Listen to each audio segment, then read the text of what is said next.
I'm the director of the Community Engagement Center and have been there for about 28, 29 years.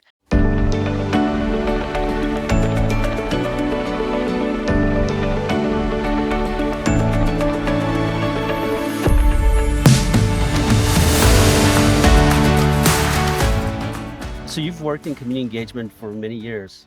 What first drew you to this work and what continues to sustain you in this work?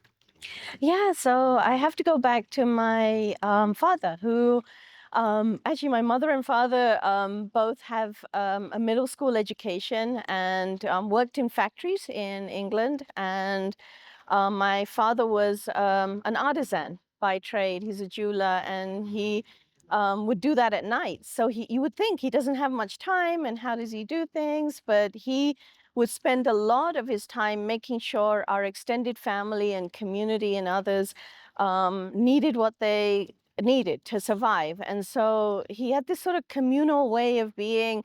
So many times families would stay with us and live with us, and he would, once finances stabilized a bit, he would go back to India and he'd serve in different spaces and help orphanages set up and all sorts.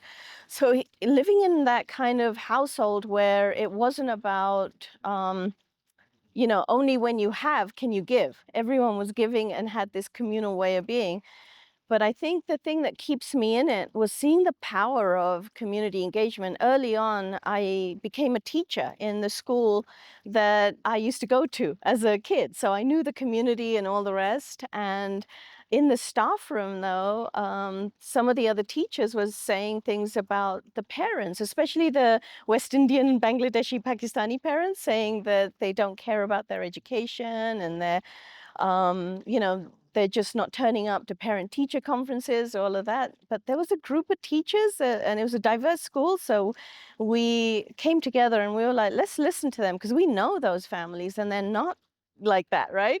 And then we learned so much about why they weren't coming in, and it ranged from everything from language to working 2 or 3 jobs to just having this sort of reverence for teachers and not thinking it's their place to tell them what to do. And so um, that knowledge then could be brought back to the school to change policies. And so we were like, okay, and it would re-educate everyone, that's serving these children. And hopefully then the children will be seen in a different light too, right? So we kept working on that, and it showed me the power of engaging and listening to the people that are being talked about when they're not there, Can you talk a little bit about your background? You have a very diverse background coming from a different country and worked in different cultures. How has that shaped your community engagement work and how does it, shape the way that you lead your program? Yeah, so I feel very fortunate that I'm, connected to a number of countries. So I was born in Kenya, East Africa, raised in England. I'm of Indian ancestry and I spent 30 years in New Mexico. And the combination of all of those cultural experiences has really helped me understand there are different ways of being, right? And we need to learn from those different ways of being. And one of the most pivotal sort of connections was tied to immigration. So when we were immigrants coming from Kenya to England, it was a forced migration.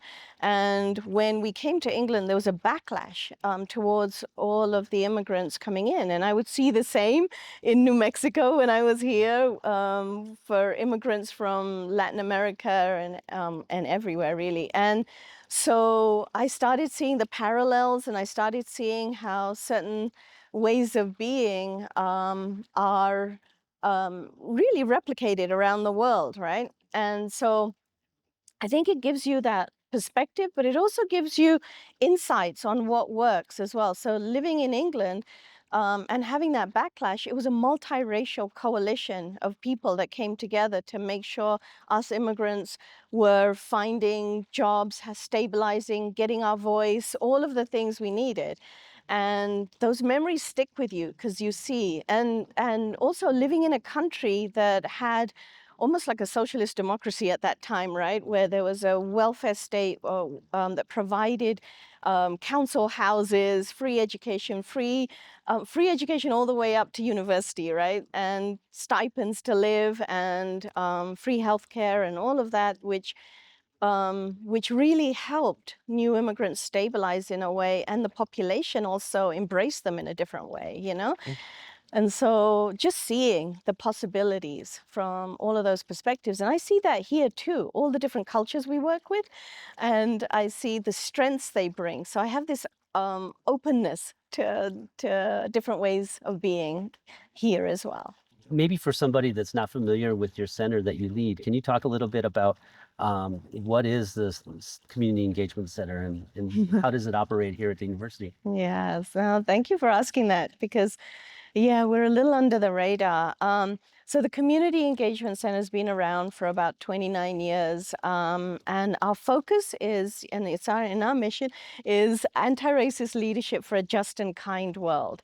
So that anti-racist leadership, we believe, needs to be developed with community. So we have apprenticeship programs that have a full immersion experience for undergrads, grads, and recent grads. And so they spend 10 months in a nonprofit, and it could be for 20 hours a week or 40 hours a week, based on where they are in their lives. And the fact that in our mission we have the notion that it should be an anti-racist leadership and for a just and kind world, it says that we don't fully believe the world is that just or kind, and we want our young ones to understand in what ways, right? It's not just or kind, and we want them to learn it from their community partners.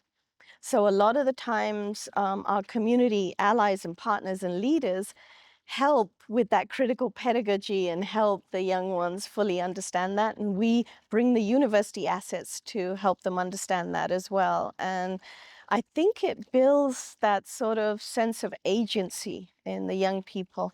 And what we found is that a lot of them, we do this pathways navigation for them. It's either career exploration, higher ed, or service. And a lot of them end up in career pathways that are tied to wherever their service was. So it shows that they're looking for that 10 months of immersion, you know. Can you talk a little bit about the type of students that come and work in your center? Are they undergraduates, graduates? What is the kind of demographic they work with? So we're intentional about recruiting local New Mexicans and New Mexicans of color. And the reason being, they often don't have these opportunities. And so we want, and we know that New Mexico needs New Mexicans to stay. You know, we don't need the brain drain or people leaving the state. So we love to work with local New Mexicans for them to find a way to stay in New Mexico and help New Mexico be all it can be, right? And to find careers here. So we love to recruit from spaces and places, including one of our biggest recruitment strategies is recruiting through the nonprofits. You know, asking them, who's in your neighborhood? Who would you love serving at your space? And then on campus, we have phenomenal partners on campus that help us recruit from that perspective as well. You've had such a tremendous legacy here. 29 years is a wonderful, uh, institutionalized commitment to the university and to our communities. You know, the one thing about the Office of Community Engagement, which I run, has a very different mission, and I think maybe sometimes it can be confusing to really from people from the outside. Maybe you could articulate maybe the differences between us, and maybe how we can look at collaborating in the future.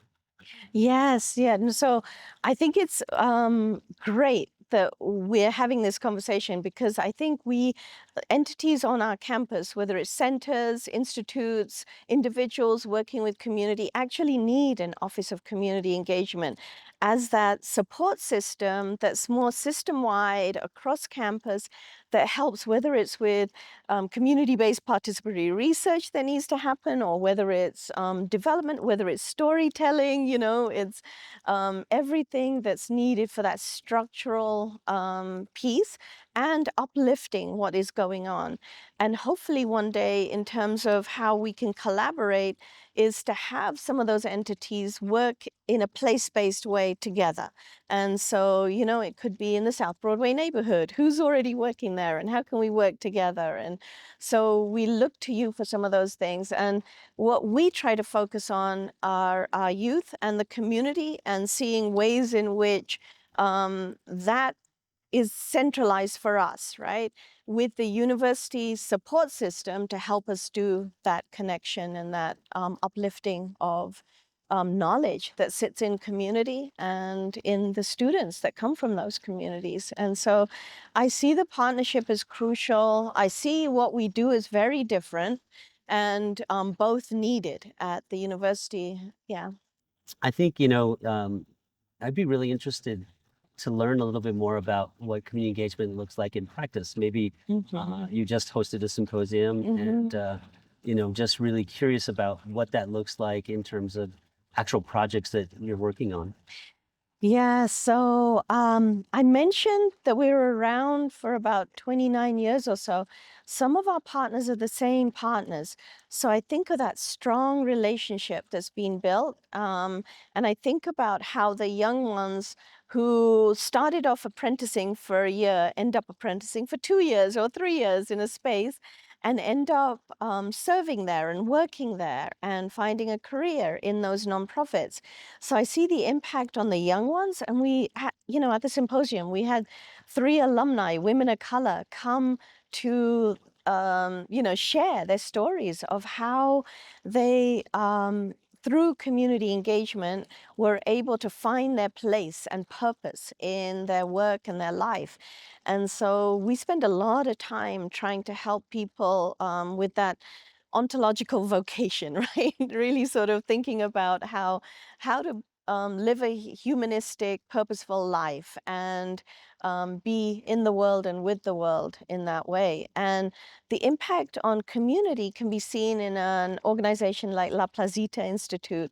La Plazita, when it started, was at a time when the executive director was actually a staff member at CEC, Albino Garcia. And then he went off to start La Plazita. And from that day, we have had food corps members, service corps members, public allies, others serve at La Plazita, and then become staff members. Right now, I would say about 60% of the staff are ex-corps members from the Community Engagement Center. And the work is beyond that part of the relationship. What ends up happening when you have that relationship is you become a part of their network. So Albuquerque Justice for Youth is something that CEC is now a part of. And all these collaborations come out of deep relationships. So I see that as part of our impact.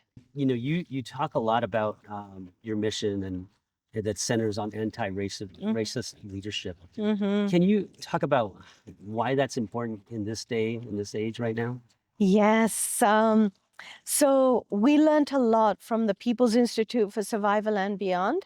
It's an organization that works on organizing with an anti-racist lens. They're out of New Orleans, and we bring that knowledge to our young ones and to our community partners. And what we found is that we always call ourselves long distance runners, because we're here for the sustained effort.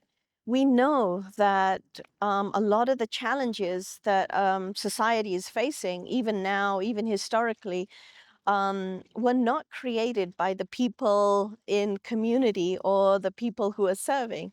They were created by systems and structures that are in place. And so we need to understand some of those root causes of what's going on. And one of them is race and racism. We know it's intersectional with class and gender and homophobia and everything that intersects with that.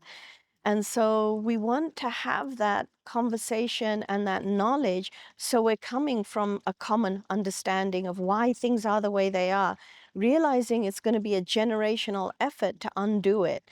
And sometimes the only way is through the collective action of folks. So organizing community action, working with entities all across campus to really make that happen. It's a long-term project, and we want to be a part of that, you know. And so, what are some of the biggest challenges you're facing right now in building partnerships within the university and communities across the region? Yeah, sometimes I think some of the challenges are part of cultural ways of being, right, in the university. The university focuses on individuals attaining, tenure promotion or what have you published or all of that. And the collaborative piece is something you have to intentionally work at the university.